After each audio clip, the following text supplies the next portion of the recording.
Quantum field theory and a consecrated altar have a lot more in common than people are comfortable admitting. Let's talk about it. Quantum field theory teaches us that every object, every surface, everything exists within and as a field of energy. It's vibrating and it's responding and it's shaped by the interactions around it. Physicists have time and time again demonstrated this.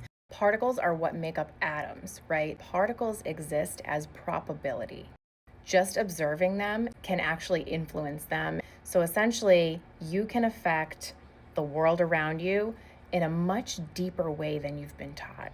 I want to stress, I'm not talking about like fluff, like just manifestation theory, visualize it and it will be yours. No, because we exist in this 3D realm and we have certain laws, right? We have gravity, time, we have space. So we can't do magic in the sense of like making something appear in front of us out of nothing.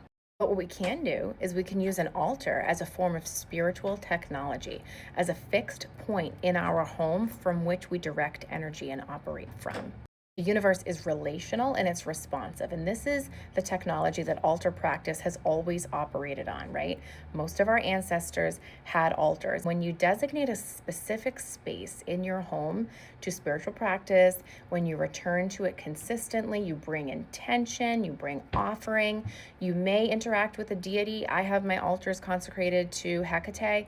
You can choose Zeus or any deity that you're interested in worshiping. You can do an ancestor altar also. Not engaging in superstition. You're doing something that modern physics recognizes as coherent. You're building a field. You're training this location to hold a particular frequency that through repetition, you're establishing a relational point between you and a presence, a deity that operates beyond the visible spectrum. So just because our ancestors didn't know about quantum physics doesn't mean that they didn't understand the operational laws that underlying principles.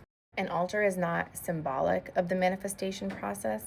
It is the actual technology through which it occurs. So, do you have an altar in your home? Do you know how to build one? Do you know how to choose which deity you're going to consecrate it to? Or maybe you're going to do ancestor veneration, work with your ancestors. Altars are extremely important to my spiritual practice, and that's why I built my new mini course, Altar. It's a very quick course. It'll take you through how to set up an altar, specifically a sacred space designed for Hecate, how to consecrate it, and how to work with it.